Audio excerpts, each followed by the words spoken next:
Hello friends, welcome to my channel pieces with Chauhan. Guys, मेरा नाम है कीरत चौहान। यहाँ हम कर रहे हैं लूसेंट की भी सामान्य ज्ञान की बुक यानी कि जीके की बुक। तो गाइस, जो कि इंपॉर्टेंट है आपके पीसीएस एग्जाम के लिए है। आपके प्री अगर हम पीसीएस प्री की बात करें उसके लिए इंपॉर्टेंट है, आपके वनडे एग्जाम के लिए इंपॉर्टेंट है। यहाँ हमारा जो है चल रहा है वो इतिहास, उसमें भी मध्यकालीन भारत पार्ट 6 की बात करेंगे। देखिए, मध्यकालीन भारत मुगल साम्राज्य हम यहाँ पे कर रहे हैं इस वक्त। तो गाइस, अगर आप लोग मुझे इंस्टाग्राम पे फॉलो करना चाहते हैं तो कर सकते हैं। व्हाट्सएप पे कोई क्वेरी है तो पूछ सकते हैं। अगर आपको वीडियो पसंद आए तो लाइक कर दीजिएगा। अगर आपको वीडियो पसंद आए तो चैनल को सब्सक्राइब जरूर करिएगा। घटना चक्र भी अगर आप करना चाहते हैं तो चैनल की प्लेलिस्ट में आपको घटना चक्र की जो है प्लेलिस्ट मिल जाएगी, जितने भी सब्जेक्ट हैं उनकी। और गाइस, अगर आपका कोई सजेशन है, अगर मैं पढ़ाने में कमी है, कुछ भी मुझे चेंज करना चाहिए तो प्लीज़ कमेंट करके जरूर बताइएगा। चलिए फिर आगे बढ़ते हैं हम लोग। विषय सूची की अगर बात करें तो गाइस, हमारा देखिए इतिहास है, इसमें प्राचीन भारत, मध्यकालीन भारत, आधुनिक भारत। मध्यकालीन हमारा चल रहा है जो जिसमें हम कर रहे हैं मुगल साम्राज्य की बात चल रही है। उसके बाद है विश्व इतिहास। देन भूगोल में बात करें तो यहाँ पे एक होती है वर्ल्ड ज्योग्राफी, एक होती है आपकी इंडियन ज्योग्राफी। उसके बाद हमारे पास भारतीय अर्थव्यवस्था, भारतीय संविधान है।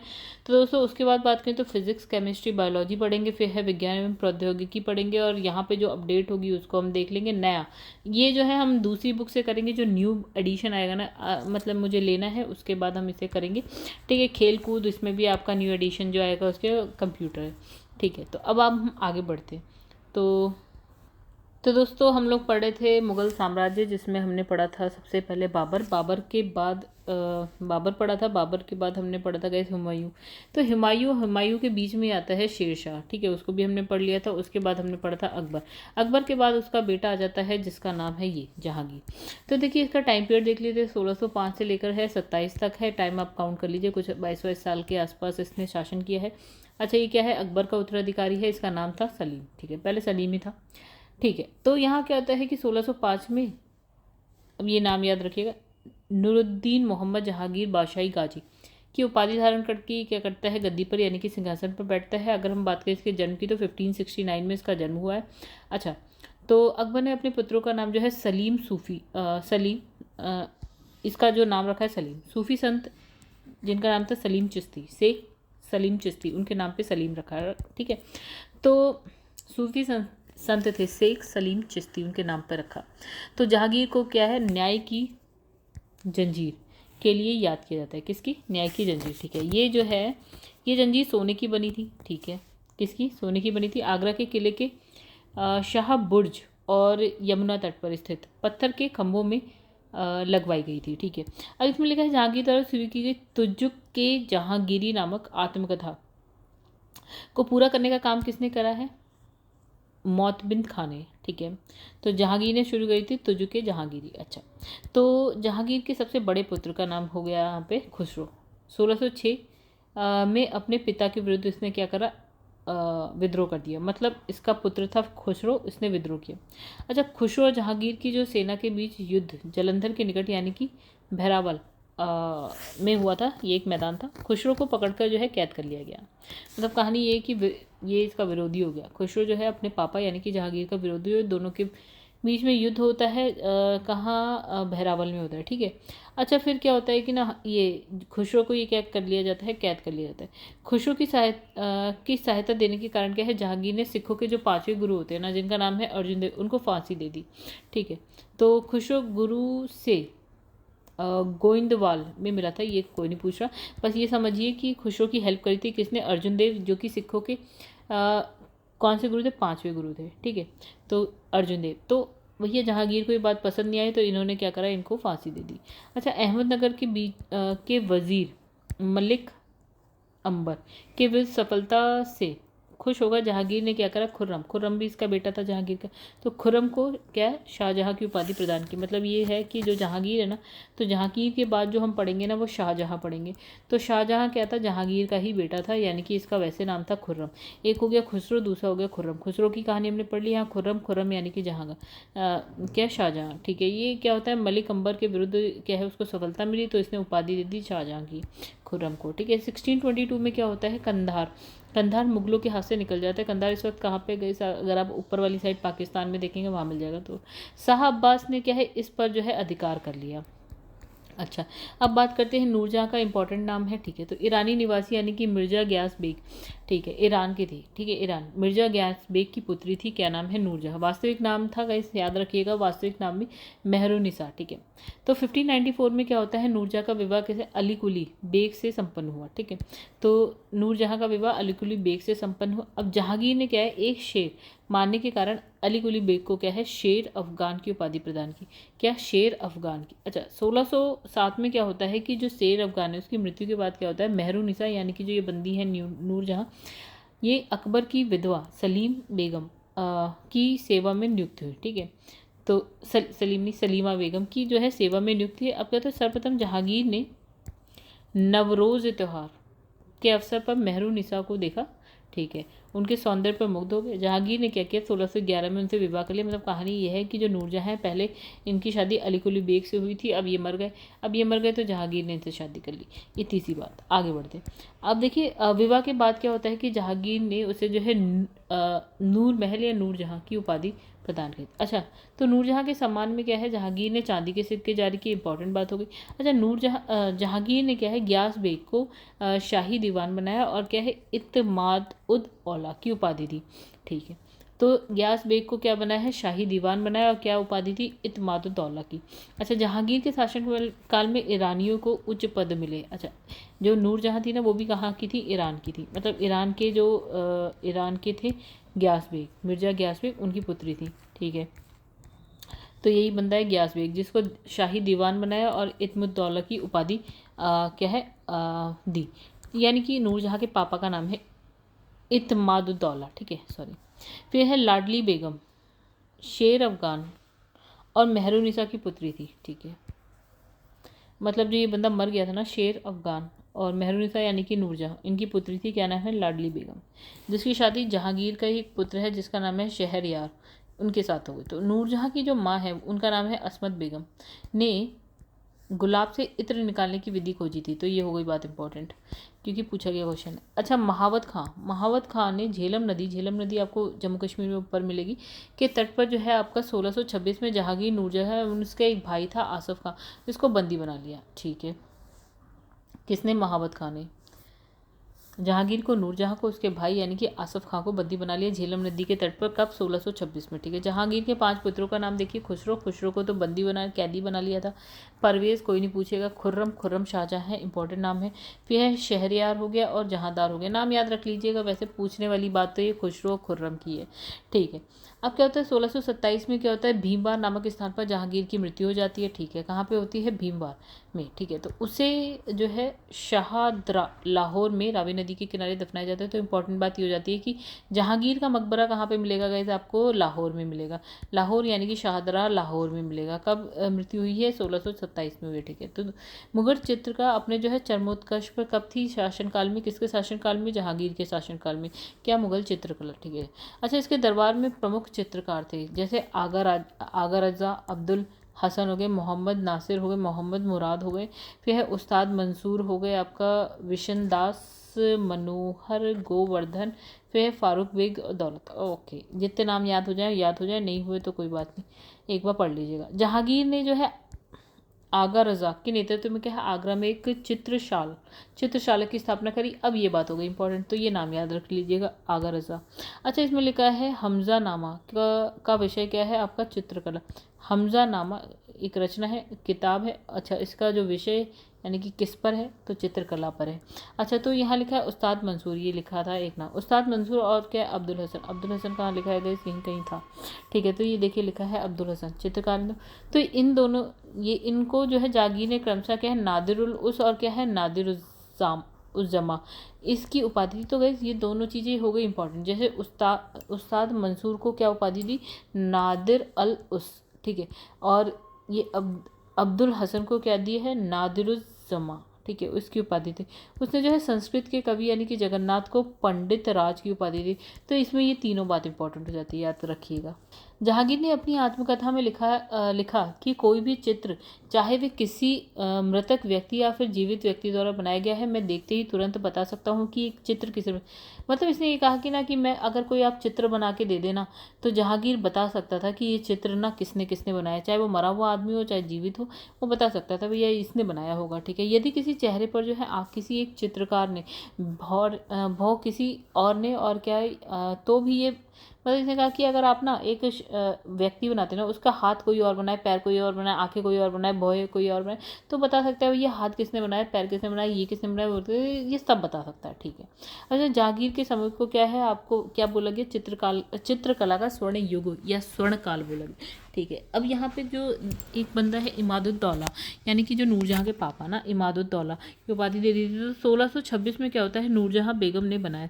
अच्छा सॉरी, इसमें लिखा है जो इमादुद्दौला का जो मकबरा है, यानी कि उनके नूरजहाँ के पापा का जो मकबरा है ना 1626 में किसने बनाया है, उसने ही बनाया, नूरजहाँ ने ही बनाया। ठीक है, फिर इसमें लिखा है मुगलकालीन वास्तुकला के अंतर्गत निर्मित ये प्रथम ऐसी इमारत है जो पूर्ण रूप से जो है आपका बेदाग सफ़ेद संगमरमर से बनी है, यानी कि इनका जो मकबरा है बेदाग सफ़ेद संगमरमर से बना है। सर्वप्रथम इसी इमारत में क्या होता है, पित्रादुरा नामक क्या है जड़ाऊ काम किया गया, सबसे पहले पित्रादुरा जड़ाऊ काम किया गया इसी मकबरे में। अशोक के कौशाम्बी स्तंभ, यानी कि जो अभी कहाँ पे है, प्रयाग पर जो है आपका समुद्रगुप्त की प्रयाग प्रशस्ति और जहांगीर का लेख उत्कीर्ण है। ठीक है, तो कहाँ ये जो अशोक का कौशाम्बी स्तंभ है उसमें क्या है, जहांगीर का लेख उत्कीर्ण है, और समुद्रगुप्त की क्या प्रयाग प्रशस्ति भी उस पर लिखी गई, कहाँ पे है, प्रयाग में है ये। ठीक है, अच्छा जहांगीर के मकबरे का निर्माण किसने करवाया है, नूरजहाँ ने करवाया, और जहांगीर के शासनकाल में जो है कैप्टन हॉकिंस, इंपॉर्टेंट बात हो गई, जो प्रथम अंग्रेज सर टॉमस रो और क्या है विलियम फिंच और फिर एडवर्ड टेरी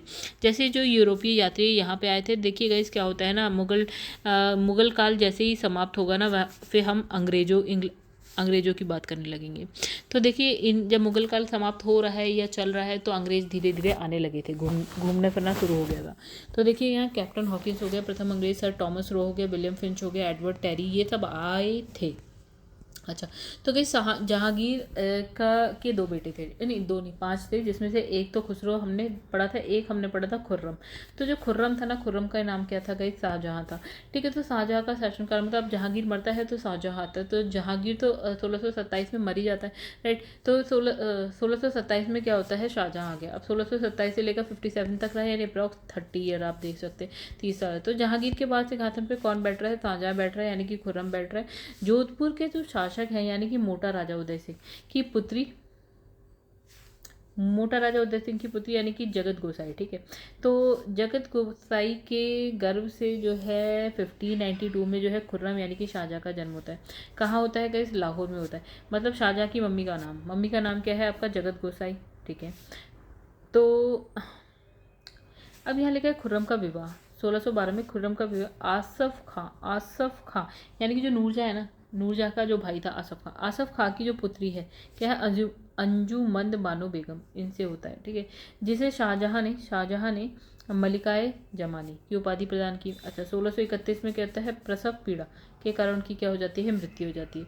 ठीक है, तो कहानी फिर से देख लेते हैं एक बार। तो गई जो शाहजहाँ की मम्मी का नाम है जगत गोसाई, राइट। कहाँ की थी ये, जोधपुर की।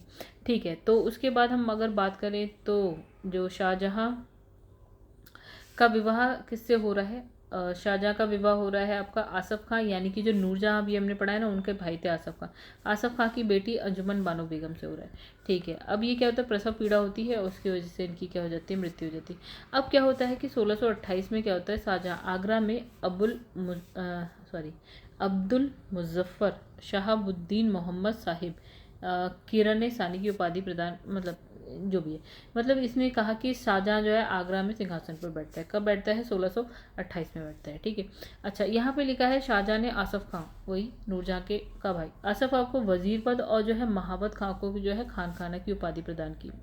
इसने नूरजहाँ को 2 लाख रुपए प्रति वर्ष की पेंशन देकर क्या है लाहौर जाने को कहा, और 1648 में उसकी हो जाती है, सॉरी 1645 में जो है नूरजहाँ की मृत्यु हो जाती है। मतलब ये लाहौर भेज देता है, कहता है इतने इतने रुपए मैं देता रहूँगा हर महीने।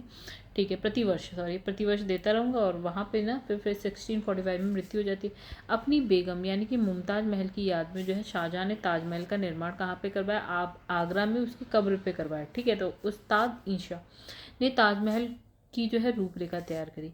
चलिए, ताजमहल का निर्माण करवाने वाले मुख्य स्थापत्य कलाकार क्या है? उस्ताद अहमद लाहौरी है। ठीक है, तो ये नाम याद रखिएगा। फिर मयूर सिंहासन का, देखिए इंपॉर्टेंट बात हो गई, तो मयूर सिंहासन का निर्माण शाहजहां ने करवाया। ठीक है, इसका मुख्य कलाकार बादल खां था। अच्छा, बादशाह के सिंहासन के पीछे जो है पितरा दुरा के जड़ायु काम की एक श्रृंखला बनाई गई है, जिससे पौराणिक यूनानी देवता आर्फियस को वीणा बजाते हुए दिखाया गया है। ठीक है, तो शाहजहां के शासनकाल को जो है स्थापत्य कला का स्वर्ण युग कहा गया। क्या कहा गया? स्थापत्य कला का स्वर्ण युग। इसके द्वारा बनाई गई कुछ इमारतों की अगर हम बात करें तो गाइस क्या है? दिल्ली का लाल किला आप शाहजहां ने बनवाया। ठीक है, फिर है दीवाने आम दीवाने खास। ठीक है, दिल्ली का जामा मस्जिद, आगरा का मोती मस्जिद हो गया, ताजमहल हो गया, आपका लाहौर किला हो गया। लाहौर किला में जो एक है स्थित क्या है? शीश महल। ये सब किसने बनाया? शाहजहां ने। तो गाइस ये है तो बहुत ज़्यादा, लेकिन इंपॉर्टेंट है तो आपको पता होना चाहिए कि किसने क्या बनवाया। तो हुमायूं के मकबरे को जो है ताजमहल का पूर्ववर्ती माना जाता है, पूर्ववर्ती माना जाता है। ठीक है, शाहजहां ने क्या किया? 1632 में अहमदनगर को मुगल साम्राज्य में मिला लिया, अहमदनगर को। ठीक है, फिर शाहजहां ने क्या किया? 1638 में अपनी राजधानी को आगरा से कहाँ शिफ्ट कर दिया? दिल्ली, यमुना नदी के किनारे के दाहिने तट पर। शाहजहां की, अच्छा देखिए, देखा शाहजहां ने क्या करा? 1638 में अपनी राजधानी को आगरा से दिल्ली लाने के लिए यमुना नदी के तट पर क्या किया? शाहजहानाबाद की नींव डाली। ठीक है, फिर है आगरा के जामा मस्जिद की अगर हम बात करें, उसका निर्माण शाहजहां की पुत्री यानी कि जहां आरा ने करवाया। ठीक है, किसका? जामा मस्जिद, जो कि आगरा में है। अच्छा, तो शाहजहां के दरबार के प्रमुख चित्रकार की क्या है? मोहम्मद फ़कीर हो गए, मीर हासिम हो गए। क्या थे? चित्रकार थे। अच्छा, इसके दरबार में क्या होता है? वंशीधर मिश्र और हरि नारायण मिश्र नामक दो क्या है? संस्कृत के कवि थे। कोई नहीं पूछ रहा। चलिए आगे बढ़ते हैं। तो शाहजहां ने जो है संगीतज्ञ लाल खां को गुड़ समंदर की उपाधि दी, और संगीतज्ञ जगन्नाथ को हिंदी का कवि को महाकवि राज की उपाधि से सम्मानित किया। शाहजहां के पुत्रों में दारा शिकोह इंपॉर्टेंट नाम हो गया। तो दारा शिकोह सर्वाधिक विद्वान था। उसने जो है भगवद गीता, योग वशिष्ठ, उपनिषद, रामायण का अनुवाद जो है फारसी में करवाया, और इसने जो है सर ए अकबर यानी कि महान रहस्य नामक जो नाम से जो है उपनिषदों का क्या है? अनुवाद करवाया। ठीक है, तो दारा शिकोह कादरी सिलसिले, जो हमने सिलसिले पढ़े थे ना, तो गाइस उसमें एक सिलसिला था कादरी सिलसिला। ठीक है, तो कादरी सिलसिले के जो है मुल्ला शाह बदखसी का शिष्य था। कौन? दारा शिकोह। ठीक है, तो फिर इसमें है शाहजहां ने दिल्ली में एक क्या है? कॉलेज का निर्माण और क्या है? दारुल बका नामक कॉलेज की मरम्मत करवाई। 1657 में इसने गंभीर रूप से बीमार पड़ने और मृत्यु की अफवाह फैलने के कारण क्या है? उसके पुत्रों के बीच क्या उत्तराधिकार के लिए युद्ध होने लगा, और उस समय क्या होता है? सूजा बंगाल, मुराद गुजरात और औरंगजेब जो है दक्कन में था। ठीक है, इसके बेटे हैं ये। सूजा बंगाल में था, मुराद गुजरात में था, औरंगजेब दक्कन में था। अब क्या होता है कि 1658 में दारा औरंगजेब के बीच क्या होता है? धर्मट का युद्ध होता है, और इसमें कौन जीतता है? औरंगजेब जीत जाता है। ठीक है, तो इम्पॉर्टेंट हो गया इसकी। कब होता है? 1658 में युद्ध हो रहा है, धर्मट का युद्ध हो रहा है, और औरंगजेब दारा के बीच में, औरंगजेब जीत जाता है। फिर इसमें है सामूगढ़ का युद्ध, तो वो होता है आपका 1658 में, दारा औरंगजेब के बीच में होता है, और इसमें भी कौन जीतता है? आपका औरंगजेब जीत जाता है। ये उत्तराधिकार का अंतिम युद्ध कौन सा है? आपका देवराई की घाटी में। ठीक है, कब होता है? 1659 में होता है, और इसमें क्या होता है कि दारा जो है पराजित हो जाता है। ठीक है, और इस्लाम धर्म की अवहेलना करने के अपराध में क्या होता है? 1659 में उसकी हत्या कर दी जाती है। अब दारा शिकोह की अगर हम बात करें, तो उसने अपनी निर्वासित जीवन अलवर यानी कि राजस्थान के कंकवाड़ी किले में बिताया। तो इस किले का निर्माण किसने किया था? जय सिंह द्वितीय ने किया था। ठीक है, तो शाह बुलंद इकबाल के रूप में जो है दारा शिकोह जाना जाता है। ठीक है, किस नाम से? शाह बुलंद इकबाल के नाम में के रूप में जाना जाता है। ठीक है, तो फिर क्या होता है ना, 1658 में औरंगजेब ने शाहजहां को क्या करा? बंदी बना लिया। आगरा के किले में अपने कैदी जीवन के 8वें वर्ष यानी कि 1666 में, यानी कि 74 वर्ष की अवस्था में शाहजहां की क्या होती है? मृत्यु हो जाती है। तो गैस हमने क्या पढ़ लिया, देखिए हमने बाबर पढ़ा, बाबर के बाद हुमायूं, हुमायूं बीच में भाग जाता है तो शेरशाह आ जाता है, शेरशाह के बाद ना हुमायूं वापस आ जाता है, हुमायूं के बाद हमने फिर से अकबर पढ़ा, हमने अकबर के बाद अभी देखा क्या देखा, जहांगीर पढ़ा गया। तो जहांगीर के बाद उसी का जो बेटा है जिसका नाम है औरंगजेब, ठीक है, औरंगजेब है उसको हम पढ़ेंगे। तो कहीं यहाँ पे औरंगजेब की बात करते हैं। तो औरंगजेब जो है 1658 से लेकर 1707, ये लास्ट पढ़ रहे हैं हम। मुगल साम्राज्य में अगर हम बात करें तो ये लास्ट बनता है, ठीक है। तो इसने जो है 1658 से लेकर 1707 तक शासन किया है। तो औरंगजेब का जन्म की बात करें तो 1618 में दोहाद गुजरात में है, वहाँ पे हुआ है, ठीक है। तो औरंगजेब के अगर बचपन के अधिकांश समय की बात करें तो नूरजहाँ के पास बीता है, इसका जो मैक्सिमम टाइम है नूरजहाँ के पास बीता है, ठीक है। नूरजहाँ जहांगीर की वाइफ थी, ठीक है। अच्छा, फिर इसमें लिखा है कि 1637 को फारस की राजघराने की दिल रास बानो बेगम के साथ इनका क्या होता है, निकाह यानी कि शादी हो जाती है, ठीक है। आगरा पर कब्जा कर क्या है, जल्दबाजी में औरंगजेब ने अपना राज्याभिषेक अबुल मुजफ्फर ये उपाधि से करा, ठीक है, कोई नहीं पूछ रहा। 1658 में किया राज्याभिषेक, ठीक है। फिर इसमें देवराय के युद्ध में सफल होने के बाद क्या होता है, 1659 में औरंगजेब ने क्या किया, दिल्ली में प्रवेश किया और शाहजहाँ के शानदार महल में क्या है 1659 में दोबारा इसका क्या होता है, राज्याभिषेक होता है। तो इसका 2 बार राज्याभिषेक हो गया, 1658 में हो गया, 59 में हो गया, ठीक है। ये जो है वो कहाँ पे हुआ, आगरा में हुआ, और ये वाला जो है आपका दिल्ली में हुआ, ठीक है। फिर उसके बाद है औरंगजेब के गुरु की बात करें तो मीर मोहम्मद हकीम थे। अच्छा, सुन्नी धर्म को मानता था, जिंदा पीर कहा जाता था इसको, ठीक है। अब इसमें लिखा है कि जयसिंह और शिवाजी के बीच क्या होता है, पुरंदर की संधि हो जाती है, 1665 में होती है, ठीक है। तो कैसे याद रखिएगा, जयसिंह और शिवाजी के बीच में पुरंदर की संधि हो रही है, 1665 में हो रही है। अब 1665 के बाद 1666 आगरा के किले के दीवाने आम में औरंगजेब के समक्ष शिवाजी उपस्थित हुए, ठीक है। कहाँ पे, दीवाने आम में कौन आया, शिवाजी आया। तो शिवाजी को कैद कर जयपुर भवन में रखा गया और औरंगजेब ने क्या किया, शिवाजी को कैद कर लिया। अच्छा, इस्लाम नहीं स्वीकार करने के कारण सिखों के जो नवे गुरु हैं यानी कि गुरु तेग बहादुर, उनकी हत्या करवा दी गई। तो औरंगजेब ने क्या किया कि 1675 में दिल्ली में इनकी हत्या करवा दी, ठीक है। तो वैसे हमने क्या बात है, दीवाने आम में कौन, शिवाजी आया तो उनको क्या करा, जयपुर भवन में कैद करा दिया। दूसरा इसमें कहा कि इस्लाम ना मानने के लिए जो सिखों के नवे गुरु थे यानी कि गुरु तेग बहादुर, उनकी हत्या करवा दी गई। कहाँ पे करवाई गई, दिल्ली में करवाई गई। तो औरंगजेब ने क्या करा, 1679 में जजिया कर को दोबारा से लगा दिया, ठीक है। और इन बीबी का मकबरा का निर्माण करवाया, कब करवाया, 1679 में कराया, औरंगाबाद यानी कि महाराष्ट्र में करवाया। अब 1685 में क्या होता है, बीजापुर, और 1687 में क्या होता है, गोलकुंडा जो है आपका किस में मिल जाता है, मुगल साम्राज्य में मिल जाता है। तो ये इंपॉर्टेंट बात हो गई गाइस कि 1685 और 1685 बीजापुर, 1687 गोलकुंडा, दोनों मुगल साम्राज्य में मिल जाते हैं।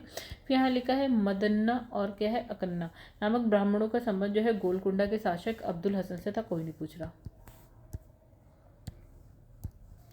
फिर नेक्स्ट यहाँ पे लिखा है औरंगजेब के समय हुए जाट विद्रोह का नेतृत्व गोकुला और क्या है, राजाराम ने किया। 1670 में तिलपत की लड़ाई में जाट पराजित हुए, ठीक है, परास्त हुए। फिर है गोकुल को मौत के घाट उतार दिया गया। उसके बावजूद जाटों ने क्या है 1685 में राजा राम के नेतृत्व में पुनः विद्रोह किया। इन जाटों ने सिकंदरा में स्थित अकबर के मकबरे को क्या है लूट लिया। भरतपुर राजवंश की नींव औरंगजेब के शासनकाल में जाट नेता और क्या है राजा राम के भतीजे यानी कि चूड़ामन ने डाली, कोई नहीं पूछ रहा। चलो आगे बढ़ जाते हैं। फिर औरंगजेब के समय में हिंदू मनसबदारों की संख्या जो है लगभग 337 थी, ठीक है, जो अन्य मुगल सम्राट की तुलना में क्या अधिक थी। तो ये बात हो गई थोड़ी सी इंपॉर्टेंट। अंग्रेज जो है औरंगजेब सर्वाधिक हिंदू अधिकारियों की नियुक्ति करने वाला क्या है मुगल सम्राट रहा, मतलब ये बात हो गई इंपॉर्टेंट। सबसे ज़्यादा हिंदू अधिकारी इसी ने नियुक्त करे हैं, ठीक है, नियुक्ति इसी ने करी। तो औरंगजेब का पुत्र यानी कि अकबर हो गया, वो वाला अकबर दूसरा था, या औरंगजेब का पुत्र अकबर दूसरा है। उसने जो है दुर्गा दास के बहकावे में आकर के अपने पिता के खिलाफ क्या कर दिया, विद्रोह कर दिया। अच्छा, औरंगजेब ने कुरान को अपने शासन का आधार माना, ये बात हो गई इंपॉर्टेंट, ठीक है। इसने सिक्कों पर जो है कलमा खुदवाया। नवरोज का त्यौहार मनाना, भांग की खेती करना, गाना बजाना। देखिए इसने क्या करना बंद करवा दिया, ये देखते हैं। कुरान को तो सबसे इम्पोर्टेंस दी इसने सबसे ज़्यादा, ठीक है। सिक्कों पर इसने कलमा खुदवाना स्टार्ट किया, ठीक है। नवरोज़ त्यौहार मनाना, भांग की खेती करना, फिर गाना बजाना, झरोखा दर्शन, तुला दान प्रथा। मतलब इस तुलादान प्रथा मतलब क्या होता है कि इसमें जो होता है ना, सम्राट को अपने जन्मदिन पर सोने चांदी अन्य वस्तुओं से क्या है तोला जाता था, तो वो हो गई तुलादान प्रथा, ठीक है। तो ये सब जो प्रथा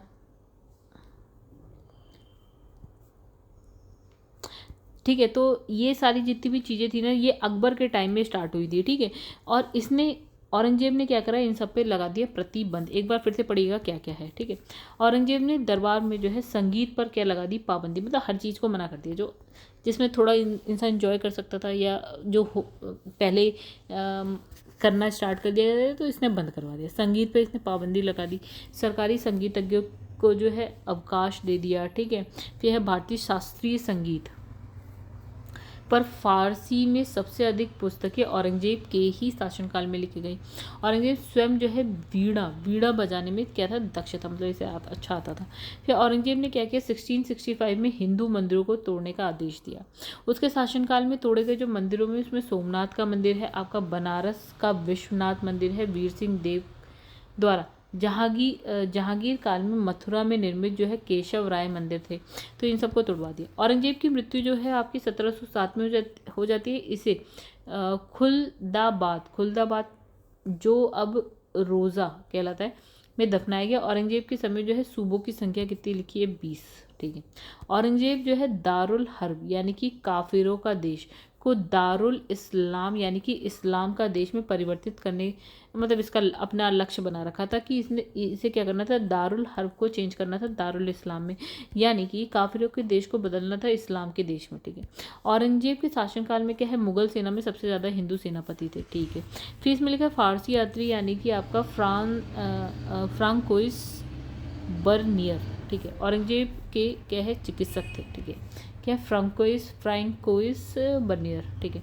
तो गैस यहाँ पे देखिए औरंगजेब भी हमारा समाप्त हो गया, ठीक है। अब जो है हमारे पास है मुगल शासन व्यवस्था। इसमें लिखा है मंत्री परिषद को विजारत कहा जाता था, ठीक है। बाबर के शासनकाल में वजीर पद क्या था, काफ़ी महत्वपूर्ण था। सम्राट के बाद जो है शासन के कार्य को संचालित करने वाला सबसे महत्वपूर्ण जो अधिकारी होता था वो होता था वकील, ठीक है, जिसके कर्तव्य को अकबर ने दीवान, मीर बख्शी, सद्र, मीर समन में विभाजित कर दिया था। औरंगजेब के समय में क्या होता है, असद खान ने सर्वाधिक यानी कि 31 साल तक क्या है दीवान के पद पर रहा। मीर बख्शी द्वारा जो है आपका सरखत नाम के पत्र पर हस्ताक्षर के बाद ही सेना को हर महीने वेतन मिल पाता था, ठीक है। जब कभी सद्र न्याय विभाग के प्रमुख का कार्य करता था तब उसे काजी कहा जाता था। फिर है लगानहीन भूमि यानी कि मदद मास का निरीक्षण सद्र करता था, ठीक है। फिर इसमें लिखा है कि जो है सम्राट के घरेलू विभागों का प्रधान क्या है, मीर समा कहलाता था, ठीक है। फिर इसमें है कि सूचना और गुप्तचर विभाग का प्रधान क्या कहलाता था, दरोगाए डाक चौकी, ठीक है।